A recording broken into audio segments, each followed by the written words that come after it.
Pawisan naman tayo guys, kahit pa paano. Water break muna. 30 minutes din yun. 30 minutes na ako. Nagpas 30 minutes. Ay, sarap pagpawisan guys. Grabe.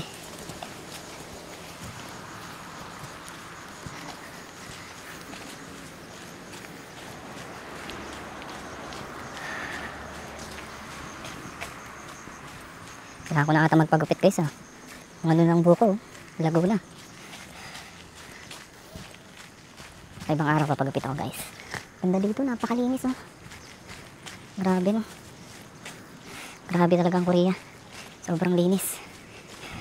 Balik muna ako sa bike ko at inom muna ako saglit. Medyo napagod tayo dun. Sulit naman kasi pinagpawisan. Water break lang.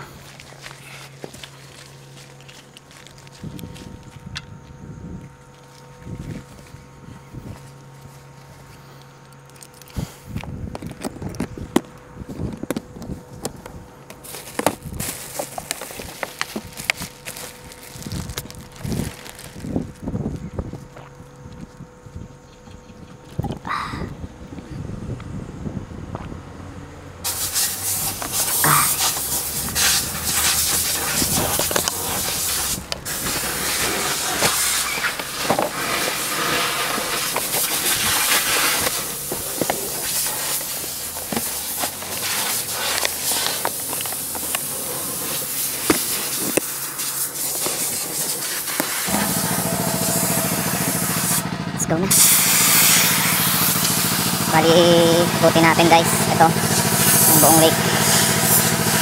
Siguro dito tayo mga gano, sa baba. Baba lang tayo yan. Ikutin natin yung pala. Ikutin natin yan hanggang makabalik tayo dito. Kasi nung last time na ikot ko na yan eh. Yung pinakababa. Pero ikot pa rin tayo. Malaki pala talaga ito. Let's go.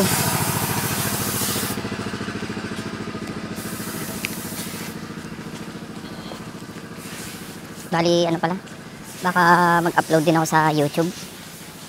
Kasi ano eh, di pa tayo minomonetize ni Facebook. Saka mas, parang gusto ko mag-upload ng mahahabang video. Kasi sa YouTube, pwedeng mahabang video eh. Sa Facebook kasi, mga pa-reels lang. Siguro more on mahabang video na lang muna ako sa YouTube. Tas reels lang sa Facebook. Kailangan mag-focus din sa ano, pagbablog. Minsan tinatamad na ako mag-vlog eh. Lalo na pag galing ng trabaho, nakakatamad mag-vlog. Or pagpagod ka na. Siyempre, unahin mo pa ba kasi pagod ka na. Kasi hindi na ako nakakapag-upload. Pero sa YouTube siguro makapag-upload ako ng weekly. Mga mahabang video, yung walang cut.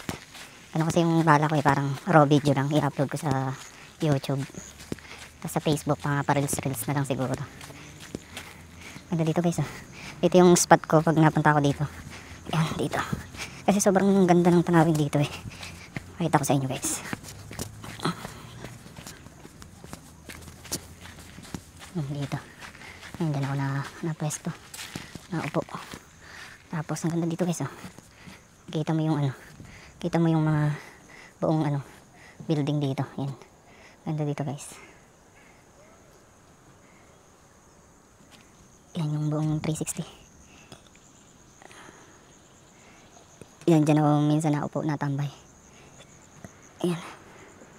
Picture muna ako. Tara na guys, simulan na natin maglakad-lakad.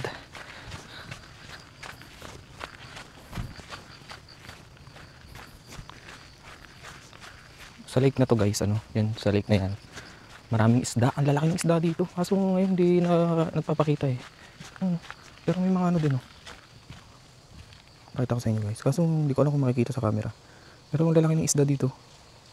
Bawal nga lang talagang manghuli ng isda. Minsan bis may nakita ko dito ay kulay orange. May pagong pa. Kita niyo yung pagong. Yan yung ulo ng pagong. Yan yung gumagalaw. Meron dito ay kulay orange na isda kaso ngayon wala. Di ata lumalabas. Pero meron ako dito nakita, ang laki. Sobrang laking isda.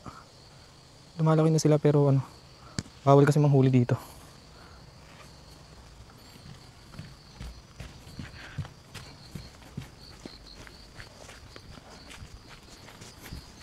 Medyo makulimlim ngayon. Kasi ilang araw na rin umuulan. Pangatlong araw na ata. Simula nagbakasyon kami.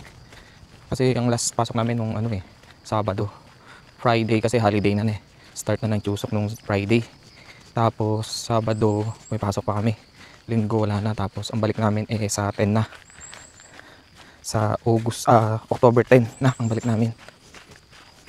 Medyo mahaba-haba rin naman. Kasi yung ibang company kasi dito sa Korea eh simula 3 hanggang 12 yung bakasyon. Kasi kami ano naman sa company namin eh 5 days lang.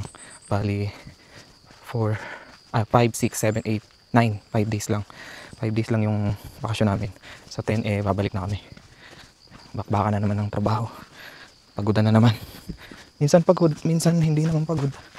Pero malimit pagod. Ganun talaga ata dito sa sa South Korea. Malaki yung kitaan, oo, malaki. Pero nakakapagod din minsan. Hindi pala minsan, madalas nakakapagod. Pero nakakasanayan naman sa araw-araw. Siguro nakakasurvive naman. Yun ang tinitingnan ko. Na makalipas lang yung isang araw, okay na. Pero nag-iisip-isip pa din ako. Pero parang gusto ko na talaga din magpa-release. Siguro tapusin ko lang yung isang taon. Paparelease na ako. So kasi talaga yung manufacturing. Kasi manufacturing kasi talaga ako. Na ano lang ako ng napunta lang ako sa shipbuilding. Sinilik lang kami nung boss namin. Pero dapat manufacturing kami. May mga kakilala na rin ako na nagpa-release. Mga nakaka-chat ko. At explore ko daw yung Korea. Wag lang dito sa shipbuilding. Kasi kung shipbuilding ka talaga mapupunta, asahan mo na mahirap yung trabaho talaga.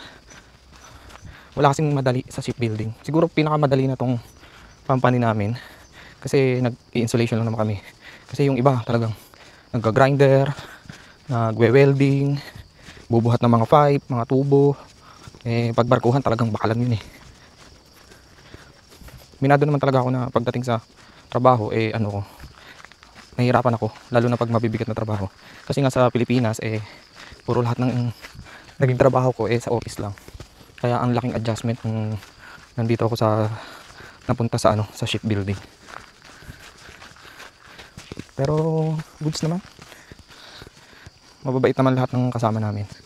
Mga katrabaho namin. Tapos mga Koreano din. May times lang talaga na sila sumisigaw. Normal naman sa kanila yun. Pasalamat lang din talaga ako at yung napuntahan kong company hindi ganun nagmumura kung ano-ano yung ginagawa. Kasi may nakapapanood ako na yung ibang yung ibang mga Koreano talagang babatukan ka, mumura-murahin ka talaga. Sa amin naman sisigawan ka pero hindi naman ganun ka seryoso. Parang normal lang sa kanila. Kasi meron sa amin doon naninigaw yung chikjang namin, pero mabait naman yun. Naninigaw siya pero parang normal lang sa kanya. Pero tumatawa yun, laging nagjo-joke. Nag-English din. Goods naman yun, goods yung mga Koreano sa amin. Kasi mga kasama ko halos Pinoy lahat kami kakasama. Ay. Hindi ganun ngayon, hindi ganun kapag papawisan ngayon. Kasi makulimlim yung panahon. Basa-basa pa nga yung mga dahon-dahon. Yun. Medyo basa-basa pa kasi ilang araw nga umulan. Tapos ngayon parang nagbabadya 60% uulan. Kaya medyo malamig-lamig yung klima ngayon. Hindi ka talaga ganung pagpapawisan. Pero kanina naman nung nandun ako sa pag-exercise, pinawisan naman tayo. Tuloy-tuloy lang natin tong paglalakad. Medyo malayo dito ilang minutes din to bago maikot.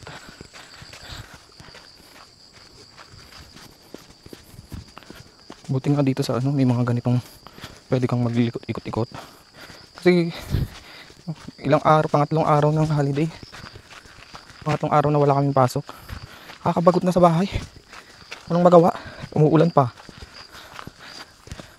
Kaya nung dalawang araw. Tatlo na nga ba ngayon? Martes ngayon eh. Linggo, Lunes, Martes. Martes na ba ngayon? Oo, Martes. Pangatlong araw na pala. Yung dalawang araw, halos wala naman kami ginawa. Wala akong ginawa. Nasa higaan lang ako. Nakakaumay pag palaging nasa higaan.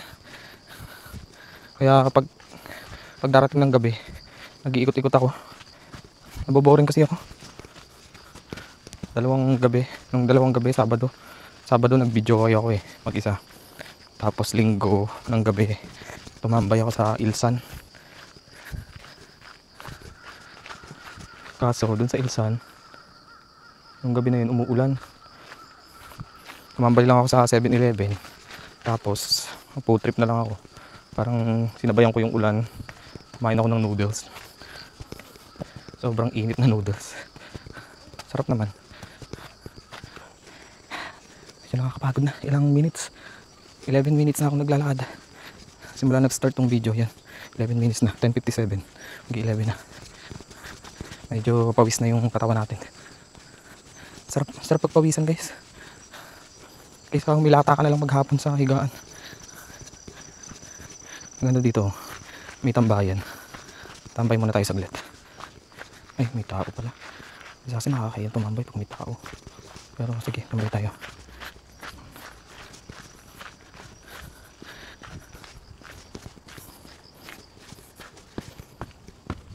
Masero. Dito guys, oh. Yan, doon tayo kanina.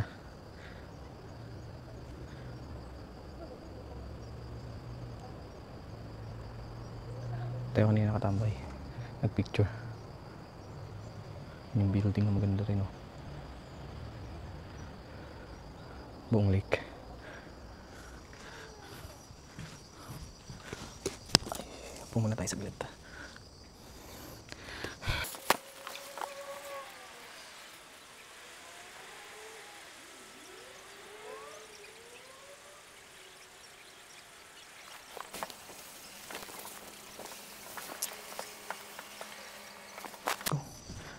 Na ulit tayo.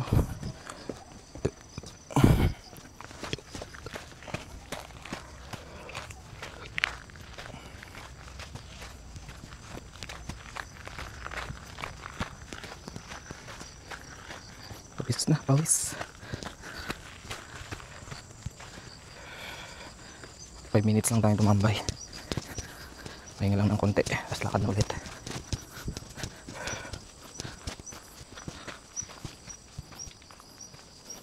Sa mga ano pala nagtatanong dyan, paano ako nakapunta dito sa South Korea. Bali, ano nga pala ako, EPS. Galing ako sa EPS, yung sa DMW. Bali, dumaan kami sa government to government. Wala kasing agency dito sa Korea eh. Hindi katulad sa ibang bansa na may agency. Dito kasi sa South Korea eh, government to government yung ano nila bago ka makaalis. Kasi wala sila talaga ditong agency. Bali, lahat eh DMW yung nagpa-process. Bali, ang una ko palang ginawa eh, syempre mag-aaral ka muna ng Korean language. Kasi required dito yun mag-aral ka eh, para mapasa mo yung exam.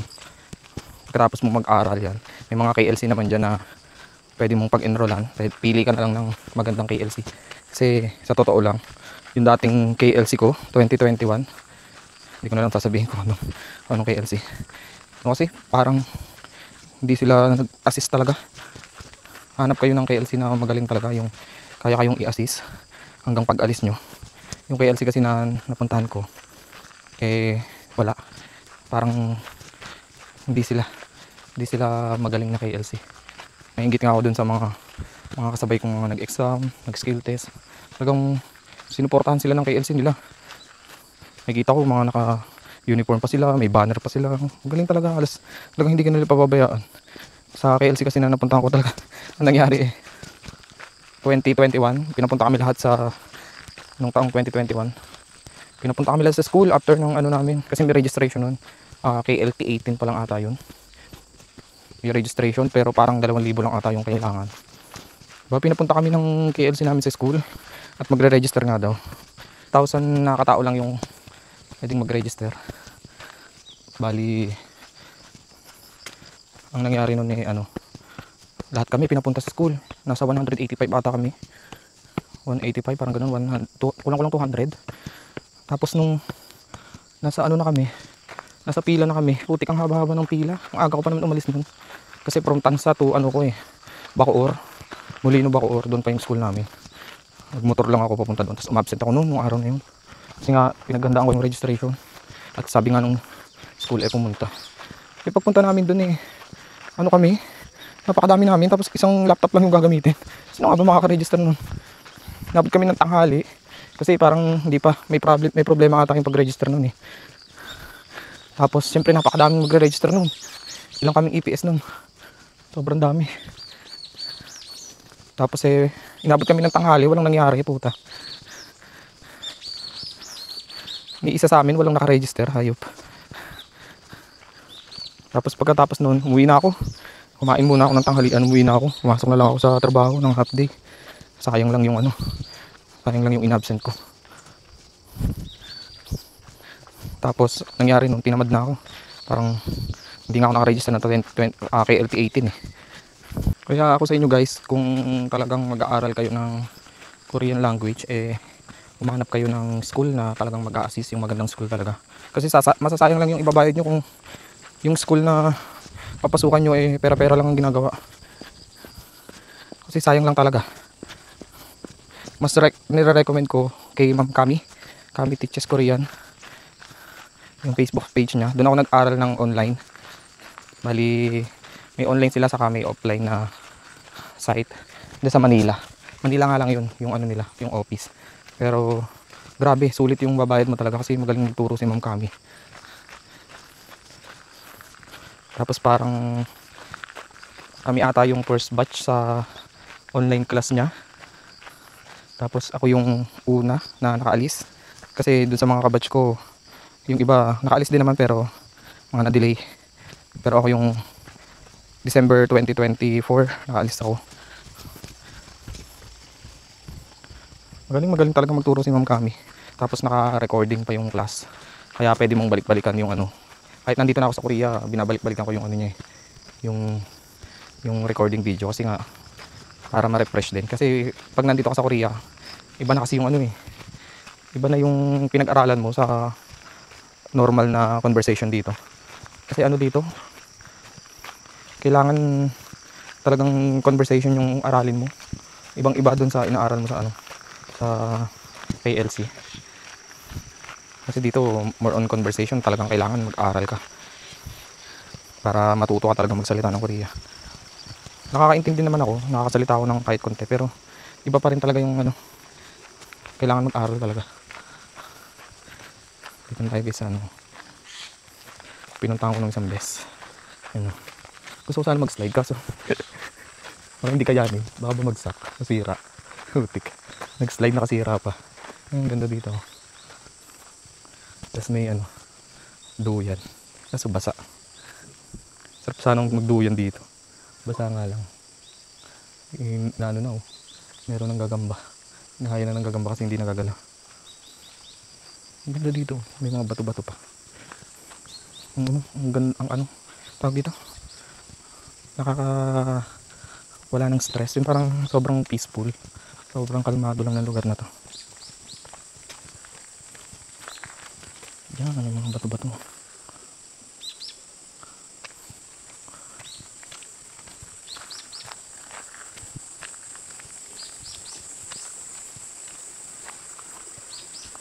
Mga bato-bato.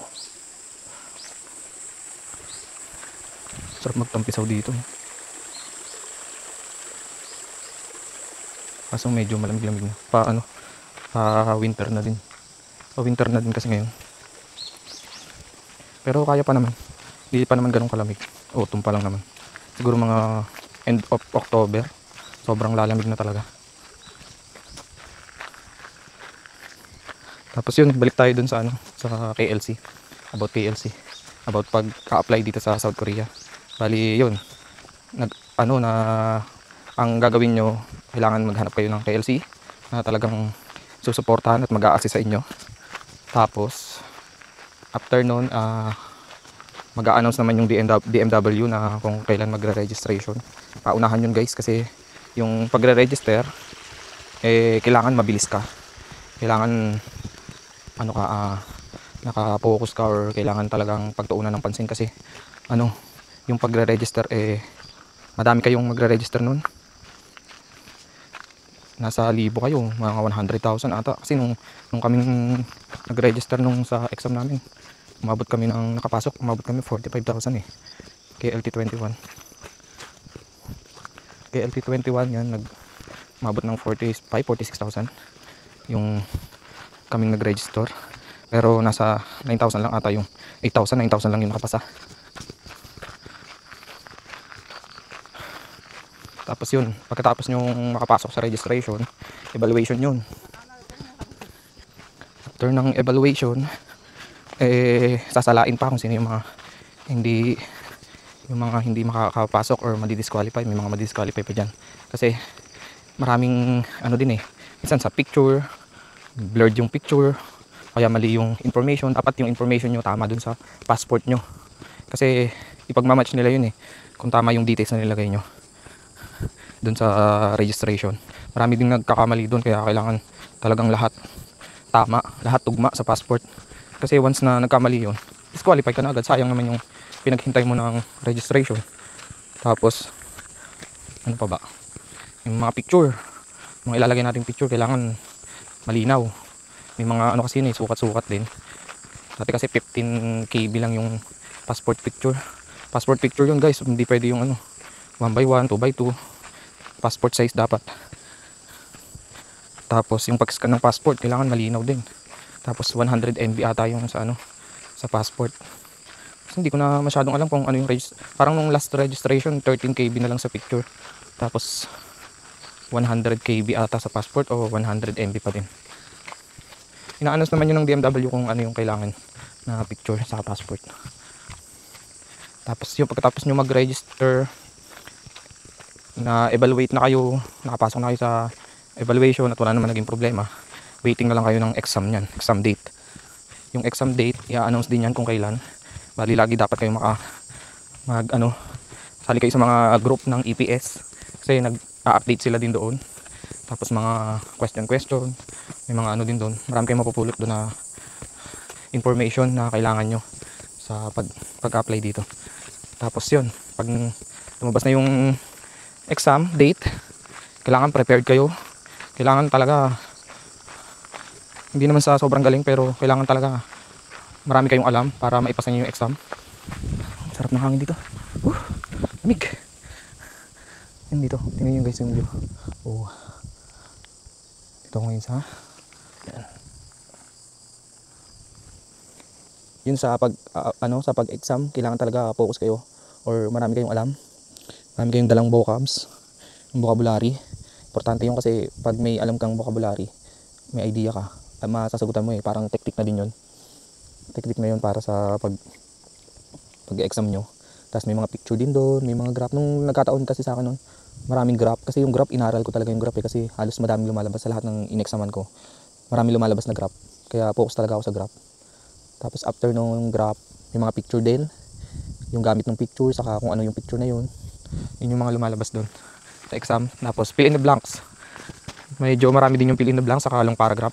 Yun, medyo mahirap yung dalawang yun. Pero kung marami kang alam, madali na sa'yo yun. Pero wag kang magpakampante na ganun yung lalabas sa exam, kasi hindi lahat pare-parehas. Hindi lahat ng taon kung ano yung in-exam namin, yun din yung i-exam nyo. Minsan iba yung lumalabas. Siyempre, hindi naman ni DMW or ni Korean EPS na ganun pa din yung i-exam nyo. Kaya kailangan talaga mag-aral talaga mabuti. Tapos yun, after ng exam, nakapasa kayo, mag-prepare na kayo nyan para sa skill test. Ayun, madami nang ginagawa sa skill test, marami na ring tanong. Pero medyo madali naman ang skill test kasi nga mapapractice mo siya. Tapos yung skill test may script naman yun. Madali naman, kailangan mo lang kabisaduhin yung mga script. Tapos yung mga tools, hindi ko alam kung tools pad ngayon kasi nag-iiba-iba na sila May mga nagbubuhat, nagkakamada. Nakita ko dun sa previous na ganun yung ginawa nila. Pero nung sa amin kasi assembly, tools, ano pa ba yung ginawa namin? Yung mga bolts and nuts, insert pin, hangring. Yun yung mga ginawa namin. Doon ako nakabawi sa mga assembly kasi bumili ako ng sarili kong tools para ma-focus ko talaga, maipasa ko yung skill test. Bumili ako, tapos after ko siya magamit, binenta ko na din. Siyempre half price na lang, nabili ko siya ng 665, binenta ko ng 3,000 kasi nakatulong naman talaga sa akin naipasa ko yung yung skill test nang dahil din doon. Kasi kung wala ka noon, kung hindi ka nakapag-aral no, kasi kung wala kang KLC o online class ka lang, saan ka magpa-practice? Kaya bumili ako nun. Sabi ko na kailangan ko talaga to para maipasa ko yung skill test. Tapos nag-aral ako ng script yan. More on script. Script naman ano lang yun. About sa sarili, sa trabaho. Yun lang yung mga tanong na Pero hindi ko na alam ngayon kung ano na yung script ng skill test or question. Kasi baka mamaya may mga iba na may nadagdag na. Pumula tayo. Pagod.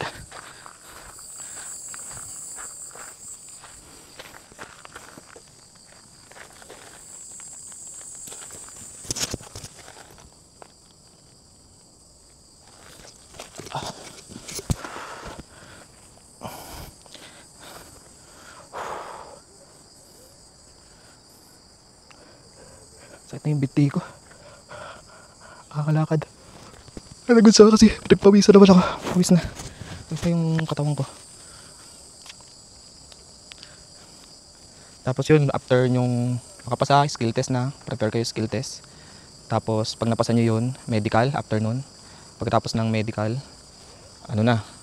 sunod-sunod na process na yan. Kami nun, nung after ng medical, sinubmit namin yung medical. Tapos pagka-submit namin nun, nagkaroon na ng gagawa kayo ng EPS account. Tapos pagkagawa nyo nung magkakaroon doon ng sent. Tapos i-approve yun kung ma-approve yung nyo. Pag kumpleto na yung mga pinasa ni DMW sa HRD Korea, maglalagay doon ng approval kung pwede na kayo sa roster. Tapos after ng approval, doon na mamimili yung mga employer kung sino yung mga i-hire nila.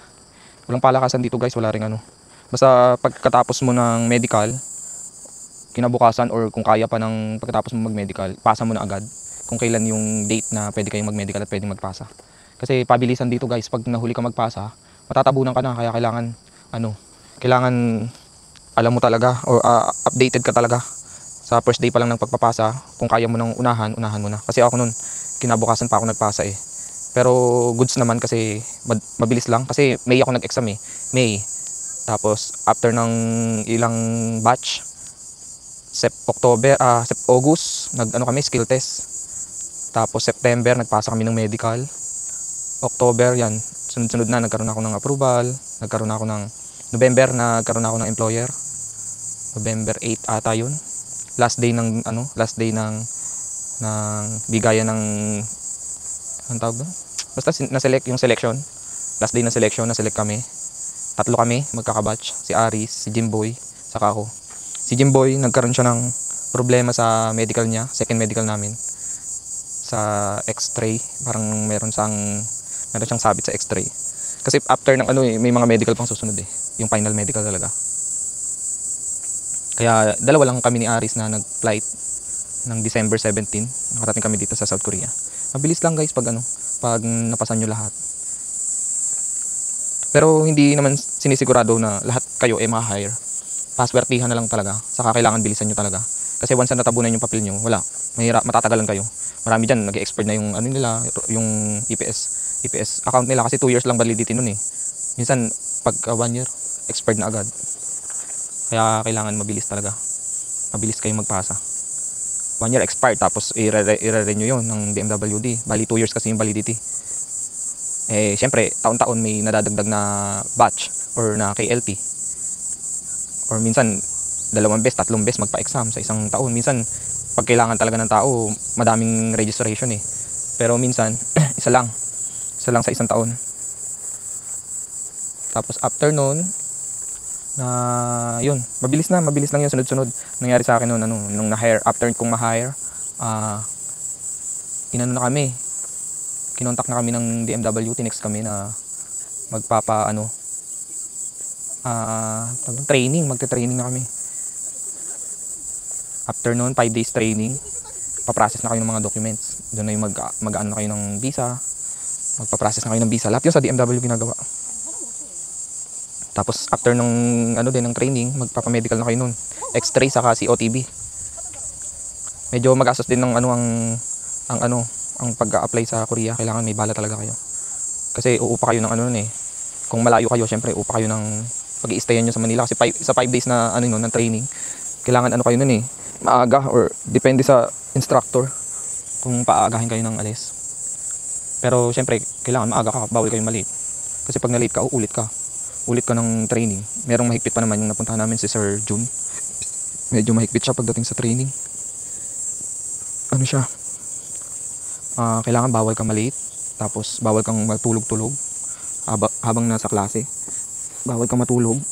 Yung inaantok ka or humikab ka lang. Galit na galit yun. Meron nga akong ano dun eh. Parang inaantok ata siya nun. Yung kabatch ko. Inaantok siya tapos parang sinabihan siya ni Sir Jun na uwi ka na. Wala ka sa ano. Parang hindi ka nakapokus dito. Pinapauwi ni Sir Jun talaga. As in, papahiya ka talaga sa mga class, sa mga kabatch mo. Meron doon talagang pinahiya ni Sir Jun. Talagang sabi niya na uwi ka na, uwi ka na. Hindi ka naman interesado dito, uwi ka na. Sobrang higpit ni Sir Jun. Pero marami kang matututunan kay Sir Jun kasi nga madami siyang experience na din sa Korea. Tinuturo niya tapos kailangan talaga alam mo kung paano bumasa, sumulat. Kasi i-recall niya yung pinag-aralan mo eh.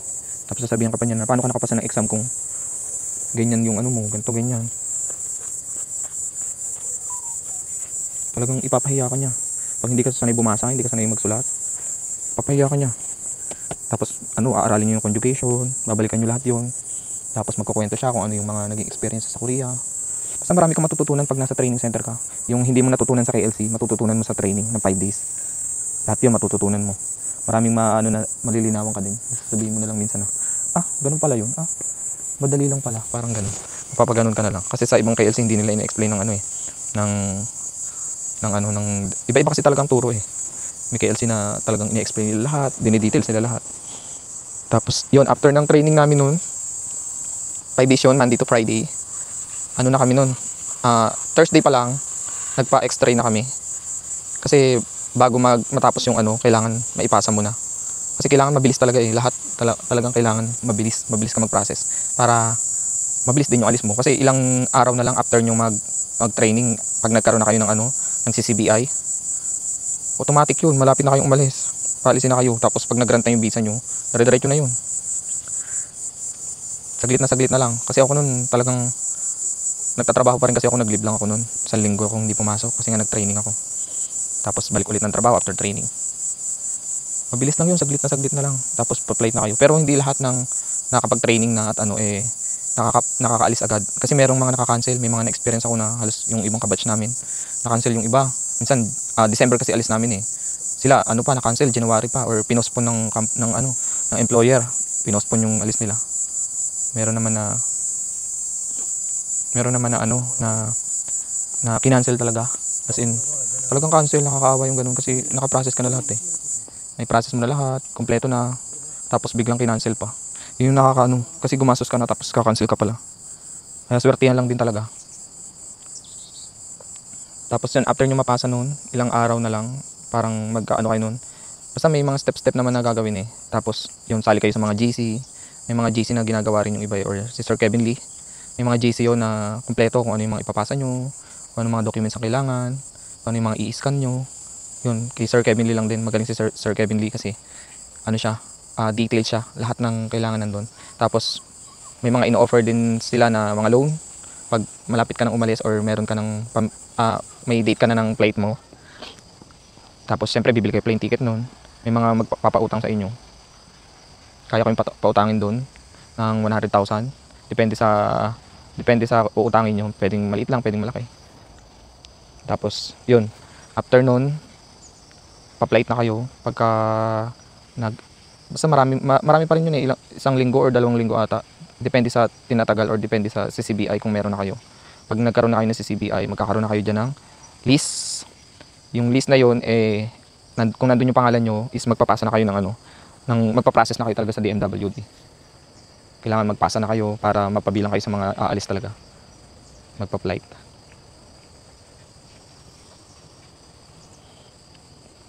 Tapos, pagkatapos nun, ano pa ba ginawa namin nun?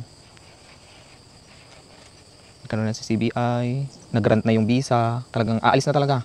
Yun na yung moment na aalis na. Monday aalis na kami. Experience ko nun, di pa ako nagre-resign sa trabaho or hindi pa talaga ako umaalis. Tapos, Monday ang flight namin. Sunday, nagturo pa ako ng papalit sa akin or yung gagawa ng trabaho ko. Tinuruan ko pa, tapos Monday flight ko na. Parang ilang araw lang din. Hindi na rin ako nakapahinga, dire-diretso na. Dire-diretso hanggang sa maka-flight ako. Tapos syempre, first time ko magpa-flight, first time ko maka-experience sumakay ng aeroplano. Andun yung kaba, excitement, hindi ka makatulog. Ano kami nun? Nung nag-flight kami nun, wala kaming tulog talaga, as in, Sunday pa lang, Sunday ng gabi. Hindi ka na makakatulog, halos hindi ka na makakatulog. Halo-halo na emotion mo. Excitement, na kinakabahan, na baka mamaya ganito yung mapuntahan mo, ganyan ganito. Siyempre mag-iisip ka kasi hindi mo pa alam yung ano. Pero dun, yung nasa Pilipinas pa naman kami, may mga kasamaan kami na kumukontak din sa amin na ito yung ganito yung gagawin, ganito yung ano. Kasi madami kami Pinoy dito eh. Yung mga sa dorm namin, sila yung nag-contact sa amin na dito kayo mapupunta sa dorm na to, dala kayo ng mga ganito, dala kayo ng ganyan. Sabihin nila yon, parang magkaka-idea ka naman kung ano yung kailangan mong dalhin. Pero kung libre naman kasi lahat dito sa depende pala sa mapupuntahan nyo. Dito kasi sa company namin libre lahat. May pagkain kami, almusal, may tanghalian, saka may pag gabi pwede kang kumain simula 5:30. Kahit hindi ka mag-OT, kahit alas 5 ka lang. 5:30 kailangan. Maghintay ka lang, 5:30 kakain ka na. Ang bukas ng canteen is 5:30. Walang OT o may OT, pwede kang kumain. Basta open yung canteen. Marami kasing canteen dito sa amin eh. Maraming building kasi sobrang laki ng company namin.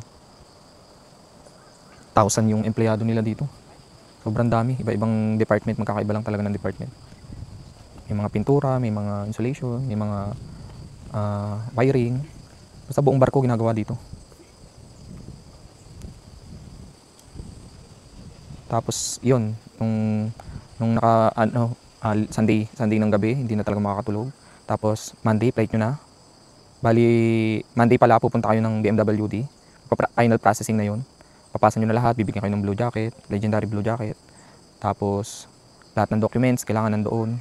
Papasan nyo lahat. Tapos, basta, marami yun, i-orient pa kayo. Maghapon yun, tapos pagdating ng hapon, mga 3 or 2 or 3, parang ganun. Yun, dadalhin na kayo nun sa airport. Pwede kayong sumabay sa bus kasi provide nila yung bus. Pwede naman na sunduin kayo or ihatid kayo ng mga pamilya nyo. Pero ako nung kasi, nagpahatid lang ako ng umaga kay La Kuya sa kila Jom. Tapos hindi ko na sinama yung mga anak ko saka yung asawa ko kasi nga saglit lang naman eh, nagpahatid lang ako sa DMWD tapos sumabay na ako dun sa bus. Nagbus na lang kami kasi hindi naman ako ihahatid dun sa airport. Hindi na rin ako nagpahatid kasi mag-iiyakan pa. Tapos yun, pagdating ng alas 3, malis na kami, naghintay kami sa airport hanggang sa mag-open yung check-in. Tapos ang flight namin noon is madaling araw pa, inabot pa ng madaling araw ng Tuesday. Syempre wala ka pa rin tulog noon. Tapos syempre excited ka tapos diretso kayo ng training center. After ng 4 hours na biyahe nyo kasi ang flight namin nun alauna na eh. Alauna na ng Tuesday, alauna ng madaling araw. Tapos dumating kami ng Korea. Mga 4 na ata or 5 AM na ng umaga. Tapos diretso kami sinundo kami ng bus. Diretso kami training center. Tapos medical. Mismong pagdating nyo pa lang, i-medical na kayo. Doon, hindi ka nila paiihiin, hindi ka nila pakakainin. Magme-medical talaga agad kayo pagdating nyo doon. May mga bumabagsak din sa medical doon pagdating dito sa Korea. Pagdating sa training center, may mga bumabagsak sa medical. Tapos wala pa kayong tulog noon. Ilang araw kayong walang tulog. Tapos pagkatapos ng medical nyo, yan, pakakainin na kayo. Pagkatapos ng inyong pakainin, maghapong lecture ulit yun. 3 days yun. Yung mga, ituturo naman yung mga culture, mga batas, mga ganun. May translator naman yun. Ang nagtuturo noon, Koreano. Tapos may nagtatranslate na Pilipino din. Na Pinay, sila yung nagtatranslate. I-explain nila sa inyo kung ano lahat ng mga rules dito, mga batas, mga culture, yan. I-explain yan. Maghapon yun, talagang aantukin ka kasi nga may mga instructor na talagang kung magsalita, parang nakakaantok. Aantukin ka talaga nun. Pagkatapos nun, nung maghapon na yun, syempre, punta na kayo dun sa dormitory nyo, dun sa training center. Syempre, matutulog na kayo. Talagang kailangan matulog kasi kinabukasan training na naman. 3 days yun. Tapos yung pang 4th day, doon na kayo susunduin ng mga amo nyo. Or kunyari, pag napunta kayo dito sa Ulsan or Busan, magbabas pa kayo. Dadalhin kayo dun sa pinaka, may isang lugar na dun kayo pipick upin talaga ng mga amo nyo. Kasi malayo to, malayo yung Ulsan. From Incheon Airport through Busan, malayo. Ilang oras din kami nagbiyahe nun. Biyahe kami ng umaga, nakarating kami hapon na. Mga alas 3, alas 4 na ata kami ng hapon. So 2 or 3, 4, mga ganun. Hindi ko na masyadong tanda. Pagkatapos yung sunduin ng amo nyo, pagdating nyo naman sa company, idadiretso agad kayo ng medical din. Kami, ang ginawa sa amin ng tiyongmunim namin, diniretso kami medical. Siyempre, medical na naman, x-ray na naman, lahat-lahat talaga kukuha sa inyo. Tapos may itutusok sa inyo na, nung dumating kasi kami dito, winter tutusok kayo, parang may i-inject sa inyo na parang hindi kayo sipunin agad or hindi kayo lagnatin. Parang pang anti-flu. Pero goods naman siya, mabigat lang talaga siya, mabigat siya sa braso. Pero okay naman, kasi nga, nung dumating kami dito winter, hindi naman kami nagkasakit. Kasi siyempre maninibago yung katawan mo, kasi sa Pilipinas wala namang winter Tapos after nun, hindi kami pinakain ng tiyongmunim namin. Kasi nga, nung time na dumating kami, time na year-end party ng company. Kaya hindi na kami pinakain, diniretso na kami sa dorm. Gabi na kami nakarating noon, mga 6 or 7, 8, parang ganun. Tapos 9 yung party. Tapos pagdating namin sa dorm yun, kasi kaso pa, pa kami. Gutom na talaga kami, hindi kami kumain. Kasi kaso pa kami, kasi nga, aalis pa rin Pupunta pa rin kami ng Pupunta kami ng company dinner, year-end party namin. Okay naman, kasi nga, pagdating doon, makakain na kayo. Kasi halos maghapon talaga, simula na nagbiyahe kami ng bus, wala kaming kain noon. Maghapon kami walang kain, grabe. Pero sulit naman kasi pagdating namin dito, may company dinner, may kainan, talagang mabubusog ka naman talaga. Kaso nga lang lipas na nalipasan ka na ng kain. Okay dito guys, maganda dito sa South Korea, malaki din yung sweldo. Oo, malaki yung sweldo. Mahirap lang talaga ang trabaho. Kasi wala namang madaling trabaho Pag malaki yung sweldo mo. Malaki yung sweldo mo pero mahirap yung trabaho talaga. Nakakapagod. Iba yung trabaho dito sa South Korea kaysa sa Pilipinas. Ewan ko, iba yung kasi nga ako wala naman akong experience na mabibigat Siguro kung ikaw, mabigat yung trabaho mo dyan sa Pilipinas, kakayanin mo naman dito. Kaya naman dito, nakaka-adjust naman Kaso nga lang talaga may choice pa din naman kami or may choice pa rin naman ako na pwede akong mamili. Kasi dito sa Korea, pwede kang magpa-release ng 3 beses. Kung ayaw mo sa company or toxic yung company or yung mga katrabaho mo, pwede kang magpa-release. Or kung hindi kaya ng katawan mo yung trabaho, pwede kang magpa-release. 3 beses kang magpa-release, pwede. Kasi kami naman, manufacturing napunta lang kami sa shipbuilding. Bali, sa shipbuilding, talagang mahirap yung trabaho. Gusto ko rin ma-experience yung manufacturing. Kasi iba yung trabaho sa manufacturing, iba yung trabaho sa shipbuilding. Guys, bali, dito talaga, wala talagang agency para makapunta kayo dito. Meron dito, yung seasonal farm, mga farmer, yung mga nagpipitas ng mga kung ano-ano, ganyan. Sila, government din siya, galing sa LGU. May mga LGU na nagpapalakad ng mga seasonal farmer. Pero 6 months lang yun, 6 months lang kayo magtatrabaho dito. Bali, sa LGU naman kayo mag-a-apply nun. Talagang halos wala talagang wala dito talaga na way na makapunta ka para wala kang visa. Kailangan talaga lahat may visa. Tapos, yun nga, may mga nagti-TNT rin dito pero napagkahigpit nila dito sa TNT. Kung magti-TNT ka dito, talagang mahuhuli ka kasi sila dito nag-check sila talaga ng company. Halos lahat ng company, mga nababalitaan ko, nakikita ko sa mga napapanood ko, nagkakahulihan ng TNT, talagang mahigpit sila sa TNT. Talagang sinusuyod nila lahat ng company, lahat ng syudad para lang mahuli yung mga TNT. Kaya nakakatakot talaga din mag-TNT dito. Kasi yung ibang mga nag-TNT dito, galing sa mga seasonal farm worker, after 6 months gusto pa nilang magtrabaho, umaalis sila or hindi sila umuwi ng Pilipinas. Ganun yung ginagawa nila, nag-TNT dito. Or kunyari, may visa ka, A9 visa ka, tapos gusto mo pa magtrabaho, wala na yung contract mo, tapos na. Yung iba nagti-TNT rin, ganyan. Pero dito naman kasi sa South Korea, maganda rin kasi dito sa South Korea na after ng contract mo, may makukuha kang pera. May pera talaga na parang ipon. Pwede mo siyang gawin pang negosyo dyan sa Pilipinas after ng contract mo. Mga nasa 600 to 1 million din sa peso ang makukuha mo dito. Depende sa kaltas mo, depende sa kinakaltas sa'yo ng company. Kasi pag kinaltas ka dito, sa amin kasi ang kinakaltas dito sa amin 135, 134, 135 parang ganun. 1,000 won. Tapos dinodoble yun ng pinaka-boss namin or amo namin. Bali yun yung pinaka-ipon mo. Ipon mo na siya dito. Bali kung magkano yung kinaltas sa'yo, yun din yung ibibigay ng employer mo. Kaya ang kagandahan dito, compare sa mga ibang bansa, dito, kahit wala kang naipon or wala kang naitabi nung time na na nagtatrabaho ka pa dito, eh may makukuha ka naman after ng contract mo. Kaya pwede mo siyang panimulan na maging business or kung anong balak mo dyan sa Pilipinas. Kasi after ng isang contract, makukuha mo na yun eh. Tapos sumunod, may isang contract ka ulit, depende sa company mo kung isi-sincere ka o i-extend ka or sincere. So after ng 3 months, 3 years mo kasi dito, may tinatawag na extension. Yung extension eh 1 year and 10 months na extension.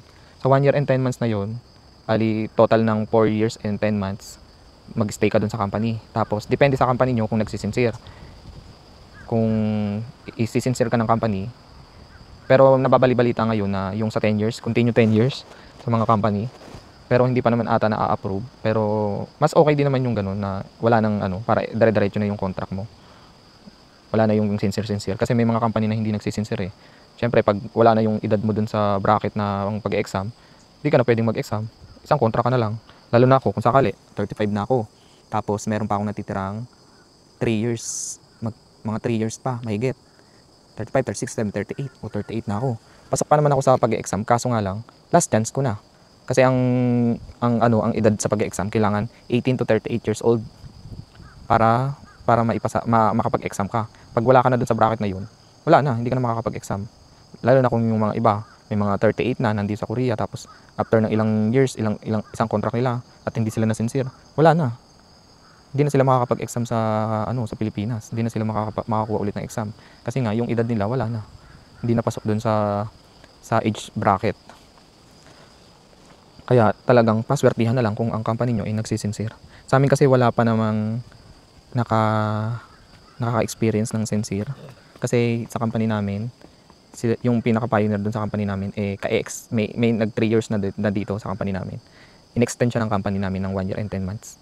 Bali ngayon, ginagamit niya na yung extension niya ng 1 year and 10 months. After ng 1 year and 10 months, doon namin malalaman kung isi-sincere siya or nagsisincere yung company namin. Pero ngayon kasi medyo may balita na mahina yung company namin. Bali, starting ngayong October, wala na kaming OT. Tatanggalin na yung OT. Kasi araw-araw may OT kami na 1 hour 1 hour OT, tapos may Sabado kami. Ngayon parang mawawala na siya ng OT. Tapos yung Sabado namin, baka mawala na din yung Sabado. Baka Monday to Friday na lang maging pasok namin. Tapos yung Sabado kasi namin dito, binabayaran kasi ng OT rate yun. Yung Sabado namin, binabayaran siya ng 12 hours. Kunyari 8 hours lang yung pinasok mo ng Sabado. 12 hours yung bayad nun. Tapos may pag pumasok ka pa ng Sabado, may bonus pa na 2 hours. Makikita mo yun doon sa payslip. Payslip namin may nakalagay doon na additional 2 hours. Bali nagiging 14 hours yung Sabado namin. Kaso ngayon, starting nung last Sabado, tinanggal na yung 2 hours bonus. Yung 2 hours na binibigay ng company. Bali, na lang siya. Hindi pa dumarating yung bagong payslip eh. Hindi pa namin alam kung yung 2 hours dun sa bonus or magiging 10 hours na lang plus bonus na 2 hours. Pero alam ko parang ang kasi dun, kasi 12 hours yun eh, binayaran ng 12 hours. Ang tatanggalin dun yung pinaka bonus na 2 hours pag pumasok ka ng Sabado. Tapos dito pala sa company namin bayad din yung Sunday. Basta nakapasok ka ng Monday to Friday, babayaran nila yung Sunday mo. Pero kung may absent ka dun at wala kang yoncha, wala kang wolcha, wala kang yoncha, yun? Wala kang yung leave, wala kang leave, hindi ka babayaran ng Sunday. Yun yung patakaran nila dito. Pero kung may yoncha ka naman, bayad pa din naman yun, babayaran nila yung Sunday mo. Pero ngayon talaga, yung magiging namin, medyo magiging basic na lang siguro yung sahod namin kasi nga medyo mahina rin yung company namin. Kasi yung sa main, tatlong kasi yun tatlong sakop kasi ng company namin. May main, may e-yard, saka mayroon kaming heyang. Bali sa main kasi medyo mahina yung gawa nila doon. Kaya halos 15 na Koreano ata yung mawawalan ng trabaho, or hindi malinaw yung pagkaano eh. Sabi 15 na katao daw yung sa main ang mawawalan ng trabaho, mga Koreano. Priority kasi nila dito yung yung mga tulad nating mga Pinoy, mga foreigner, Wegugin. Sila yung priority dito kasi nga ang Koreans pwede naman sila makahanap ng ibang trabaho kasi taga dito naman sila. Pero yung mga ibang lahi katulad natin ng mga Pilipino, talagang priority nila. Tayo yung pinapapasok nila kasi nga may visa tayo. Kasi limit lang yung pag-stay natin dito sa South Korea. Ito na rin siguro yung chance na pagkakataon na magpa-release kasi nga kung ano mahina din yung company namin, papayagan kanilang magpa-release. Parang ilang buwan na pinag-iisipan ko din yung pagpapa-release. Tapos humingi din ako kay Lord ng sign. Sabi ko na, Lord, kung ano, bigyan mo ko ng sign kung magpapa-release ako or ano. Kasi nga medyo mahirap talaga yung trabaho para sa akin. Kinakaya naman pero iba pa rin talaga. Parang araw-araw talaga. Araw-araw na papagod, nakakapagod. Kaya sabi ko kay Lord na ano, bigyan niya ako ng sign. Tapos yun nga, nung nakaraan, pumunta yung Chongmunim doon sa office namin, sa e-yard. Tapos yun, sinabi niya na medyo mahina nga daw yung company. Tapos magbabawas ng OT, magbabawas yung bonus ng Sabado. Tapos baka mawala pa yung Sabado. Malalaan, baka ano daw yung 3 months daw. Eh sa December, ano na kami, 1 year na kami sa December. Hinintay ko lang din yung mag 1 year kasi pag nag 1 year kami, makukuha ko pa yung mga ibang benefits ko dito sa company. Kasi pag wala kang 1 year at nag-resign ka, wala kang makukuha. Last pay lang yung makukuha mo. Kaya hinihintay ko lang din yun, pang budget din sana, para makalipat. Hindi naman sa namimili ako ng trabaho kasi talaga pagdating dito sa South Korea, maraming gusto talagang mangarap na makapunta dito. Maraming ginugusto talaga na makapunta dito. Pero pag nandito na talaga kayo guys, hindi tayo pare-parehas talaga ng mararamdaman or hindi tayo pare-parehas ng trabaho. Nung nasa Pilipinas ako, gustong-gustong makarating dito sa South Korea kahit anong trabaho. Siyempre, sasabihin mo na kahit anong trabaho mapuntahan mo dyan. Basta makapunta ka lang dito sa South Korea. Pero pag nandito ka na talaga sa South Korea, dun mo marirealize na kung gaano kahirap yung trabaho dito. Para sa akin ha, ganun talaga para sa akin kasi hindi naman tayo pare-parehas ng ano eh. Hindi tayo pare-parehas ng naging trabaho eh. Ako kasi talaga pagdating sa Pilipinas, eh wala talaga akong mabibigat na trabaho. Alam niyo ng mga naging kasamahan ko. Simula pagka-graduate ko pa lang ng college. Tapos, nag-HRD agad ako dyan sa Cavite, HRD. Siyempre, doon sa HRD, ang trabaho namin doon, nagkagawa lang kami ng plano ng bahay. Yung plano ng bahay, ini-encode lang namin sa computer. Pinapadala lang sa amin ng drawing lang siya, tapos i-encode namin doon. Tapos magkakaroon siya ng elevation, perspective. Sa mismong first floor, second floor, lahat yung dinidetails namin yun. Tapos, siyempre, ano yun, i-check yun, may mga taga-check, may taga-check ng bintana, pinto, ng mga room, ganyan, kung tama ba yung sukat na nilagay mo. Ganun yung trabaho ko sa Pilipinas. Tapos, after 2 years and 10 months, nag-resign ako doon sa HRD, lumipat ako ng Makati. From Cavite to Makati. Uwian ako noon sa 2 years and 6 months ko na pagtatrabaho sa Makati. Ganun din yung trabaho ko, bali Japan din. Japan company din siya. Nagpaplano din kami ng bahay. Gamit kami ng Architrend or basta iba-iba yung gamit eh. Pero more on plano pa rin ng bahay. Tapos 2 years and 6 months, parang naumay ako sa trabaho. Hindi naman sa naumay. Kasi nung time na nagtatrabaho ko dun sa Makati, nawalan kami ng project. Parang, syempre, wala kayong ginagawa or ano. Parang nag-iintay kami nun ng panibagong project.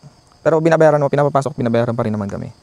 Tapos, syempre, wala kang magawa. Facebook ko na lang or ano. Tapos, bawal yun sa company. Bawal magganon.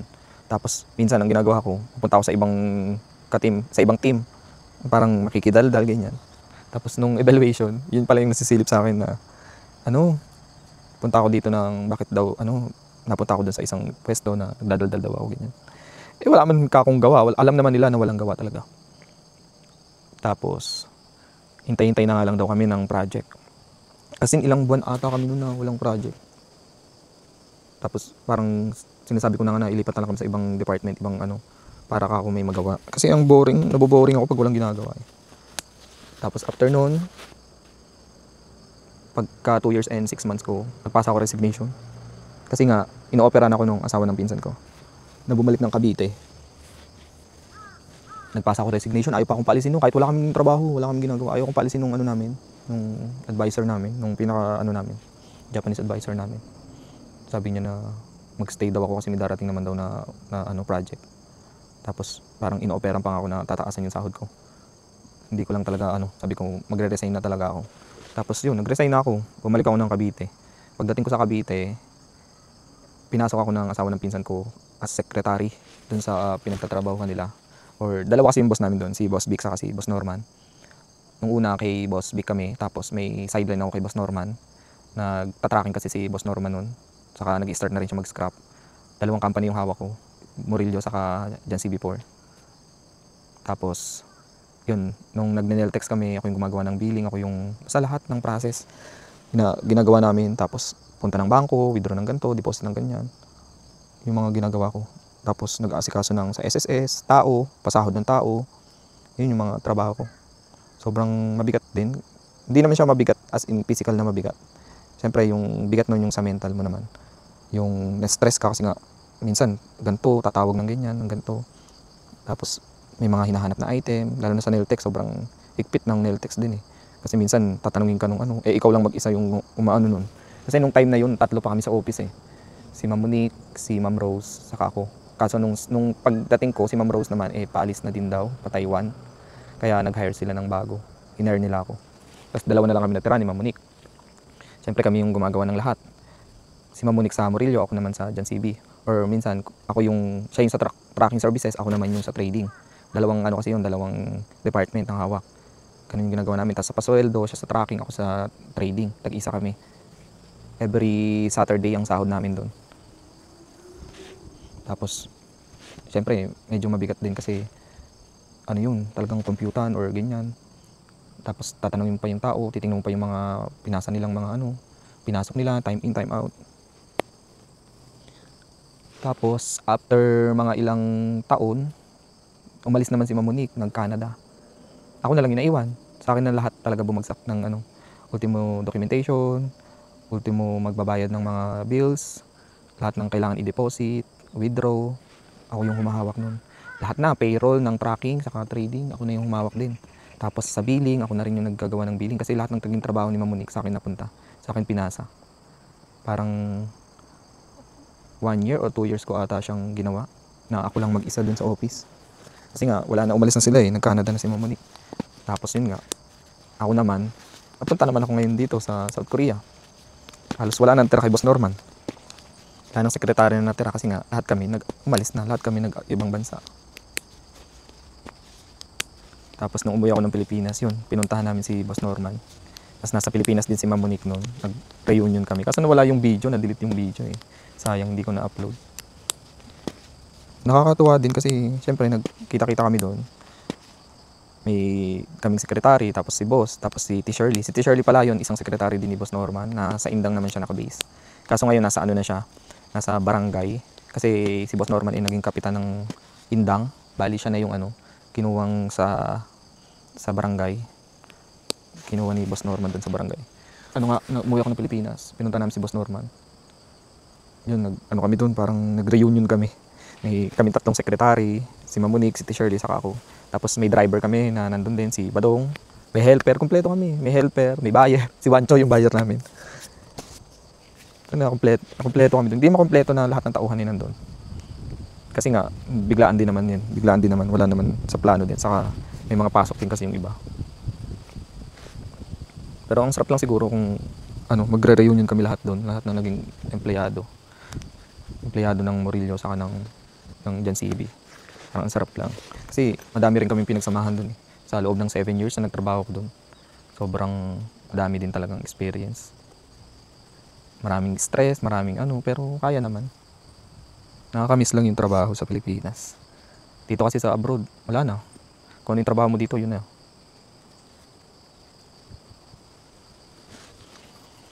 Medyo mahaba na tong video na to guys. 1 oras na din pala. 1 oras na nagre-record. Ganito na lang guys. Siguro sa YouTube ko to i-upload para buong buo. Kuha lang ako ng mga pang-reels sa Facebook. Yan guys, salamat sa pakikinig at sa palaging pagsuporta sa aking mga channel. Mag-start na ako mag-YouTube ulit. Kasi sa YouTube medyo madaling kumita eh. Kailangan mo lang ng 4,000 watch hour. Kailangan mo lang ng subscriber na 1,400 ata, 1,300. Hindi ko na alam eh, pero aalamin ko ulit kung ano yung mga requirements ng YouTube. Sa YouTube ko siya i-upload para medyo mahaba, maganda yung kwentuhan. Kasi pag Facebook, pag minsan hindi nila pinapanood lahat eh. YouTube kasi parang documentation na yun. Or mahaba ang video talaga. And guys, hanggang dito na lang yung aking video. Please follow, like, and subscribe or